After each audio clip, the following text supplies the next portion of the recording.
तो इस वीडियो में हम देखेंगे कि जो प्रीवियस 10 इयर्स के ट्रेंड एनालिसिस है, चूँकि विजन आई एक अपना डॉक्यूमेंट निकालती है। अब एक्चुअल में मैं इसको कवर इसलिए कर रहा हूँ, आप भी कर सकते हैं, पर ये बहुत बड़ा डॉक्यूमेंट है। You can see that 244 pages का है।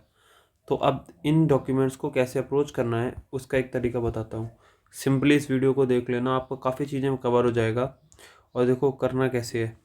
सबसे पहले कि किस टॉपिक से क्वेश्चंस आ रहे हैं, किस किस सोर्सेज से हम निकाल रहे हैं। देखो विजन की मैगजीन्स, ये तो चलो इनका रहेगा ही, डाउन टू अर्थ से क्वेश्चन है। दैन इंडियन एक्सप्रेस, हिंदू से हैं, न्यूज़पेपर्स से भी हैं। डिफ़िकल्टी लेवल देखो, अगर आप देखोगे डिफ़िकल्टी लेवल भी तो आप क्वेश्चन का दिख जाएगा अलग अलग कि 90 मीडियम थे, 50 इजी थे और 43 डिफ़िकल्ट थे। तो अब देखो 2015 का एक क्वेश्चन है कि which are the following is the best description of ecosystem. तो इसका आंसर है community of organism together with environment in which they live. चलो ये तो हो गया एक्सप्लेनेशन बेसिक। अब देखो बीओडी पूछा है। बीओडी बेसिक कंसेप्ट है, यह है पॉल्यूशन ऐसे इन एक्वेटिक इकोसिस्टम। ठीक है, तो बायोकेमिकल ऑक्सीजन डिमांड क्या है, तो ये आप एक्सप्लेनेशन इसमें दी हुई है, मैं बता देता हूँ कि कितना ऑक्सीजन रिक्वायरमेंट है फॉर दी जो केमिकल प्रोसेस है उसके इनऑर्गेनिक ऑर्गेनिक मटेरियल के डिके के लिए कितना केमिकल कितना ऑक्सीजन रिक्वायरमेंट है। ठीक है, तो जब भी ऑक्सीडाइजिंग एजेंट हम यूज़ करेंगे पानी में तो कितना ऑक्सीडाइजिंग एजेंट रिक्वायर्ड है ना। बायोलॉजिकल ऑक्सीजन डिमांड है, बायोकेमिकल ऑक्सीजन, सीओडी है, केमिकल ऑक्सीजन डिमांड है, ये दोनों है। तो जितना बैक्टीरिया वगैरह जो भी डेवलप्ड है वो डिके में कितना ऑक्सीजन यूज़ करेंगे वो बायोलॉजिकल हो जाएगा, और जो केमिकल डिके मतलब भी ऑक्सीडाइजिंग एजेंट यूज़ करते हैं उसके लिए। ठीक है, फिर क्वेश्चन है लीफ मॉडिफिकेशंस, ये काफ़ी पूछता है यूपीएससी, तो इस क्वेश्चन के लिए आपको प्रिपेयर रहना है। जैसे मैं बताता हूँ कि मतलब किस वेदर में किस टाइप की लीफ। तो अब आप सोचो डेजर्ट है, जीरो फाइटिक नेचर है, तो यहाँ पे क्या होंगे। यहाँ पे सबसे बेसिक कंडीशन बनती है कि लीव्स, देखो पहले बात तो स्टोमेटास ओपन कम होंगे, टाइनी लीव्स होंगी, छोटी होंगी ताकि ट्रांसपिरेशन कम हो। हार्ड एंड वैक्सी लीव्स होंगी ताकि वो उस प्रोसेस को रोक सकें जिससे वाटर लूज हो। और थॉर्न्स होंगे इंस्टेड ऑफ लीव्स होंगे। थॉर्न वहीं पे होते हैं जहाँ पे वाटर की कमी होगी। थॉर्न्स हो जाएंगे तो मतलब एक तो जो भी हमारा ट्रांसपिरेशन प्रोसेस है या वाटर का रिलीज है वो हमारा कम होगा। जीरो फाइट एडाप्टेशंस कहलाते हैं। ठीक है, तो ये सब आप थोड़ा बहुत इसमें से मतलब ज़्यादा कुछ पढ़ने का तो है नहीं। ठीक है, बाकी थोड़ा बहुत अगर आप देखोगे तो यही है, इतना ज़्यादा इंपॉर्टेंट नहीं है। फिर in case of which one of the following biochemical cycle, weathering of rock, weathering of rock होती है फॉस्फोरस साइकिल। ये मैंने जस्ट आपको एक पेपर कराया है रिसेंटली, जियो साइंटिस्ट वाला पेपर है, उसके अंदर भी as it is question phosphorus cycle पे आ गया है। देयर आर चांसेस कि क्वेश्चन रिपीट हो जाए, जैसे कि वो आर्टिकल 21 है। आर्टिकल 21 राइट टू प्राइवेसी, वो 3 से 4 बार PYQ में रिपीटेड है। Same question ditto. तो हो सकता है ये वाला भी रिपीट कर दें। बाकी अब आपको कार्बन साइकिल, नाइट्रोजन साइकिल और सल्फर साइकिल भी देखना है। डिफरेंस आपको पता होना चाहिए सबसे पहले फॉस्फोरस साइकिल और सल्फर साइकिल। सल्फर कहाँ से रिलीज होता है, तो इसके सोर्सेस क्या हैं और इसका सिंक क्या है, कहाँ पर सिंक होता है, ये आप थोड़ा बहुत देख लेना। बाकी ये दिया हुआ है unlike carbon cycle there is no respiratory release of phosphorus into atmosphere. ये सब वेदरिंग ऑफ रॉक से है, फॉस्फेट इनटू वाटर है, फॉस्फेट सेडिमेंट बनते हैं, लीचिंग से होता है। ठीक है, the vegetation of savanna consist, savanna grassland की वेजिटेशन पे काफ़ी क्वेश्चंस आते हैं। ठीक है, देर आर मतलब मिनट्स ऑफ क्वेश्चंस दे के ना फ्रेम। तो सवाना के लिए देखो, अब आप देखो 3 out of 5 statement generally correct होता है। ये CSE का पैटर्न रहा है, थोड़ा सा इस पर रिलाई करना ज़रूरी है बिकॉज 2024 में भी एक जो क्वेश्चन आया था कि सेंटीपीड्स वगैरह करके कि कौन कौन से स्पीशीज़, ऐसे करके 5 स्पीशीज़ थे दैट एक्सेप्ट पैरासिटॉइड, ऐसे करके पैरासिटॉइड था ना, कुछ करके था। तो उसमें भी आपको ध्यान रखना है चीज़ का। ठीक है, तो इसका आंसर था अपना 2, 3 and 4, fire, grazing herbivores and seasonal rainfall. ठीक है, तो ये पूछा था which of the following conditions पूछी थी जनरली किस चीज़ के लिए। सवाना में स्कैटर्ड स्मॉल ट्री होते हैं, एक्सटेंसिव एरिया में ट्री ज़्यादा क्यों नहीं होते, क्योंकि fire as a limiting factor होता है, रेनफॉल सीजनल होती है तो water as a limiting factor होता है, और ग्रेजिंग हार्बिवोरस। तो इसको the land of the big players या एनिमल्स कहते हैं, लैंड ऑफ बिग प्लेयर्स ऐसे कुछ करके कहते हैं। तो ये आपको थोड़ा बहुत आइडिया होगा। Savanna grassland soil are not very fertile, ठीक है। तो ये है herbivory and boring activities can reduce overall plant biomass associated by mammal colonies. तो ये कुछ कुछ उसकी मतलब ट्रेट दी हुई हैं, तो ये आप पढ़ सकते हैं। Savanna grow in 8 to 20 degree from the equator, मतलब ये जो हमारा लैटिट्यूड की बात हो रही है। फिर conditions warm and hot in all seasons हैं। फिर देखो due to the limited rainfall it correct open tree canopies यहाँ पे मिलती है, ठीक है। अब GC लॉन्ग लिख दिया। But following question on a similar line ask in 20, देखो 2013 में भी सेम क्वेश्चन रिपीट है, ग्रासलैंड्स के ऊपर पूछ लिया। देखो तो वही है ना, in a grassland tree do not replace the grasses as a part of ecological succession because of water limits and fire. देखो यही वाटर लिमिट एंड फायर पे क्वेश्चन है। सिमिलर क्वेश्चन आपको पूछ लिया उन्होंने 2021 में। यहाँ पे भी देखो fire, water and grazing herbivores. तो 2 और 4 आपका किस ऑप्शन में है? ओनली एक ऑप्शन में है। तो यानी अगर आपने 2013 का क्वेश्चन करा होता तो आपके लिए 2021 का क्वेश्चन हुआ था केक वॉक। और एक सीरियस एस्पिरेंट को PYQ करने ही पड़ते हैं, इसीलिए मैं कह रहा हूँ ना, थोड़ा आपको इस चीज़ का आइडिया लेके चलना है।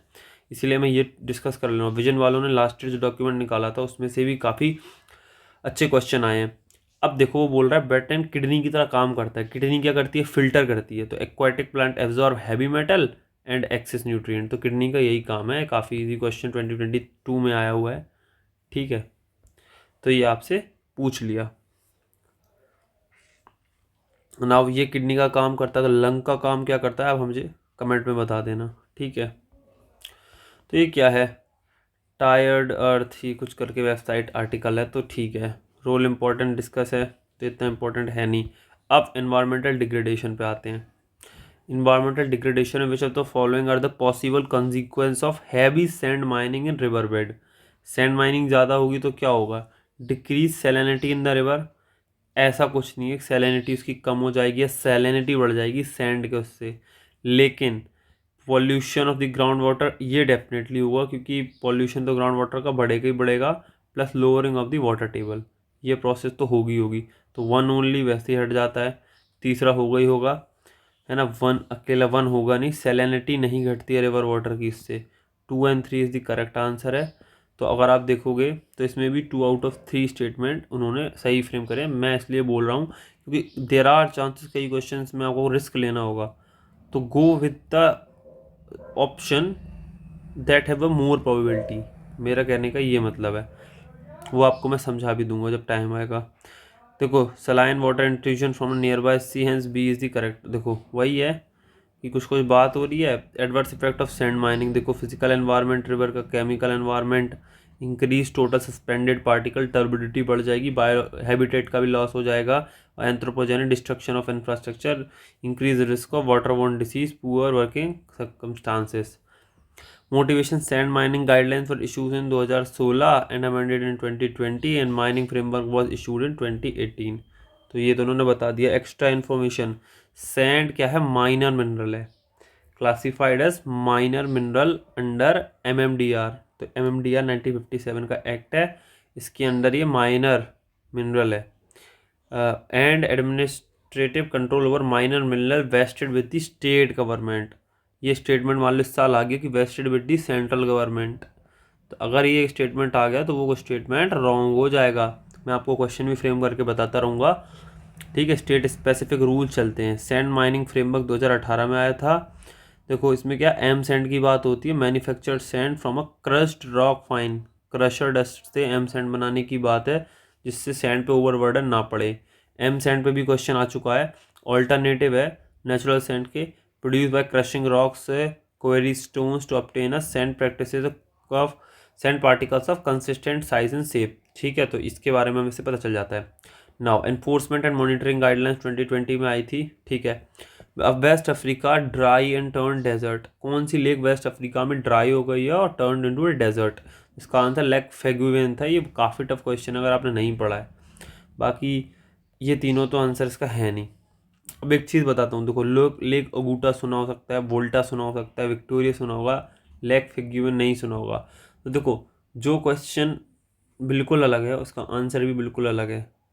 ये आप हमेशा देख लोगे, जैसे सो सखाराम गणेश तोशाकर, ठीक है, देशेर कथा वाला। तो ये सब क्वेश्चन आपको इस टाइप से ही करने पड़ेंगे, थोड़ा बहुत तो रिस्क लेना पड़ेगा। तो ये तिम्बकतू में मिलता है। तिम्बकतू में बहुत ही एंशियंट सिविलाइजेशन मिलती थी, जो भी अफ्रीका में थी, ठीक है। माली में ड्राई हो चुकी है, 20 करेक्ट। सोर्स क्या है, क्लाइमेट सेंटर वेबसाइट है, तो इतना कुछ नहीं है। अब मोटिवेशन कहाँ से आया है, ये पूछा है। Impact of climate change such as drying up lakes के ऊपर क्या पहले क्वेश्चन आ चुका है? तो बिल्कुल आया था कि कौन सी लेक्स ड्राइड अप हो रही हैं। तो अगर किसी ने सर्च करा होता कि वर्ल्ड में डिफरेंट कॉन्टिनेंट में कौन कौन सी ड्राइड अप लेक हो रही हैं, अगर आपने देखा होता तो आप लोगों ने ज़रूर इस क्वेश्चन को कर लिया होता। मैं सही बता रहा हूँ, आपको ऐसे ही देखना पड़ेगा। अगर यहाँ ड्राइड अप लेक हो रही हैं तो वर्ल्ड लेवल पे और कौन कौन सी ड्राइड अप लेक्स हो रही हैं, ठीक है। आप देखो कि अराल सी हो रहा है, ब्लैक सी हो रहा है, लेक वैकॉल हो रहा है, तो आपको पता है, ठीक है। ये तो अब ये देखो क्वेश्चन आ गया क्या, one of the following region has the world largest tropical peatland. ये मैं वैसे भी कवर करा चुका हूँ चैनल पे। which hold about 3 year worth of global carbon emission from the fossil fuel, possible destruction of which can exert detrimental effect on global climate। इसका answer है Congo basin. Congo basin home to world largest tropical peatland along with Brazil and Indonesia. The peat swamp forest of Congo basin store 29 billion tons of carbon. ये सब दिया हुआ है ना। Absorb nearly, अब ये देखो, ये बेसिन द होल एब्जॉर्ब करता है 1.5 billion ton of carbon dioxide, इसीलिए इंपॉर्टेंट है। स्ट्रेचेस अक्रॉस 6 कंट्री, याद रखना, फिर से पूछ सकता है, पूछ चुका है लेकिन फिर भी पूछ सकता है। Cameroon, Central African Republic, Democratic Republic of Congo, Congo, Equatorial Guinea and Gabon. तो Congo basin were largest region that absorb the more carbon than its emits. तो इस वजह से पूछा है। पीटलैंड क्या होते हैं, इस पे क्वेश्चन आ सकता है basic. Peatland are type of wetland found in many part of the world. Water saturated, यहाँ पे वेजिटेशन होती है, स्टैंडिंग वाटर होता है, पार्शियली डिकम्पोज प्लांट मटेरियल, यानी पीट की फॉर्मेशन यहाँ होती है। तो यहाँ पर ऑक्सीजन फ्री एक जो कंडीशन है वो डेवलप हो जाती है, क्योंकि यहाँ पे पीट की फॉर्मेशन हो जाती है, पार्शली डिकम्पोज प्लांट मटेरियल होता है, फिर सेचुरेशन ऑफ वाटर। तो वाटर से सेचुरेटेड वेजिटेशन, स्टैंडिंग वाटर, उसके नीचे एक लेयर है पार्शली डिकम्पोज प्लांट की, ये पीटलैंड्स होते हैं। Now, peatland provide important ecosystem services and support people and culture worldwide. Degradation of peatland, such as by the drainage, can have far-reaching impact। ठीक है, impact of degraded peatland के क्या हो गए? वाटर स्टोरेज रिड्यूस होगा, जो diversity है, क्योंकि वेटलैंड्स का भी काम करते हैं, तो यहाँ पे काफ़ी रिच डाइवर्सिटी होती है। Release of carbon from oxidation and erosion of पीट हो जाएगा। Reduce opportunity for recreational purpose, इससे भी हो जाता है। Healthy benefit of healthy Peatland, places for recreation वगैरह के लिए, बायोडाइवर्सिटी सपोर्ट करते हैं, एटमॉस्फेरिक कार्बन के सिंक की तरह काम करते हैं, store and filter fresh water. ठीक है, मोटिवेशन क्या है, 2023 में यूएनईपी पे publish report on critical ecosystem Congo basin Peatland. 2023 में यूएनईपी की एक रिपोर्ट आई थी, और दी summit of the three basins was held in Brazzaville, the capital of Republic of Congo, which resulted in 7-point declaration of protection of three basins of Amazon, Congo और Borneo Mekong south Asia. देखो, तो Congo पे question आ चुका है, अब Amazon पे भी आ सकता है, क्योंकि अमेजोन बेसिन आपके ऑप्शन में दिया हुआ है। मैं इसीलिए कह रहा हूँ be ready for the question on Amazon basin. ठीक, ये जो ऑप्शन आपको दिख रहा है ना, ये वाला, ये भांग भूंजने के लिए नहीं दिया है, सही बता रहा हूँ। ये इस ऑप्शन से आपके क्वेश्चन बनेंगे। और जो किकोरी बेसिन दिया है, या बिना सोचे समझे कोई नहीं देगा, किसके दिमाग में आएगा किकोरी बेसिन, उसने कुछ ना कुछ रिसर्च करी होगी। तो इस पे क्वेश्चन किकोरी बेसिन पे या रियो डी ला प्लाटा बेसिन, इन तीन में से क्वेश्चन बन सकता है। एक मोस्ट प्रोबेबल क्वेश्चन जो मैं बता रहा हूँ अभी रिसेंटली, एक है पेंटानल। पेंटानल, ठीक है, तो पेंटानल है। पेंटानल क्या है, ये पीटलैंड है, वो वेटलैंड है। पेंटानल है लार्जेस्ट वेटलैंड वाला, फ्रेश वाटर वेटलैंड है। तो इस पे क्वेश्चन बन सकता है पेंटानल पे, क्योंकि यहाँ पर फॉरेस्ट फायर हुआ, मतलब फायर लगा था पूरे में। ठीक है, पेंटानल ये कर रियो डी ला प्लाटा बेसिन के पास में है, ब्राज़ील रीजन में पड़ता है। तो अमेजोन बेसिन इंपॉर्टेंट है, रियो डी ला प्लाटा, किकोरी बेसिन, इनको प्रिपेयर करके रखना है। ठीक है, नेक्स्ट टाइम के लिए। सिर्फ आपको कॉन्गो तक सीमित नहीं रहना है। देखो अमेज़ॉन पे ऑप्शन में भी है, अमेज़ॉन पे रिपोर्ट भी आई थी, अगर कॉन्गो पूछ लिया तो अमेज़ॉन भी पूछ लेगा। अमेज़ॉन बेसिन में कितनी कंट्रीज़ लाई करती हैं पता होना चाहिए।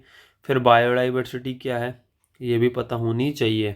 बोर्नियो, मेकोंग, साउथ एशिया की कोरी बेसिन वहीं पड़ता है, टेंशन ना लो, क्वेश्चन ज़रूर आएगा। फिर बाद में मुझे कमेंट करके बताना सही हुआ कि नहीं। डुगोंग, मैमल्स के ऊपर यूपीएससी बहुत क्वेश्चन पूछता है।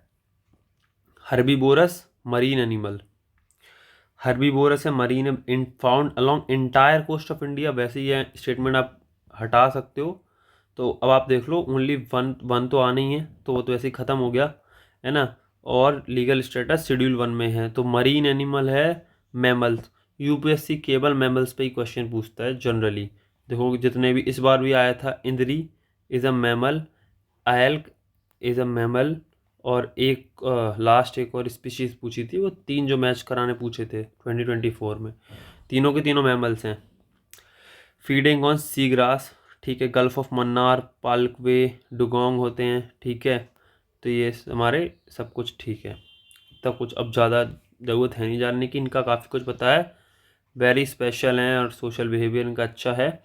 Ecological engineer, dugong are ecological engineer practicing cultivation, grazing, consuming entire meadows, then abandoning them and returning once the seagrass is recovered. Migrate large distance in search of favorite seagrasses, ठीक है। Echolocation, sound wave reflection का use करते हैं, ईट सी grasses, है ना। तो ये सब खाते हैं babies. Female reach sexual maturity between 6 to 17 age, male between 6 से 12। Female breed once every 2.5 to 7 year, produce a single calf. Gestation 13 से 15 महीने का होता है।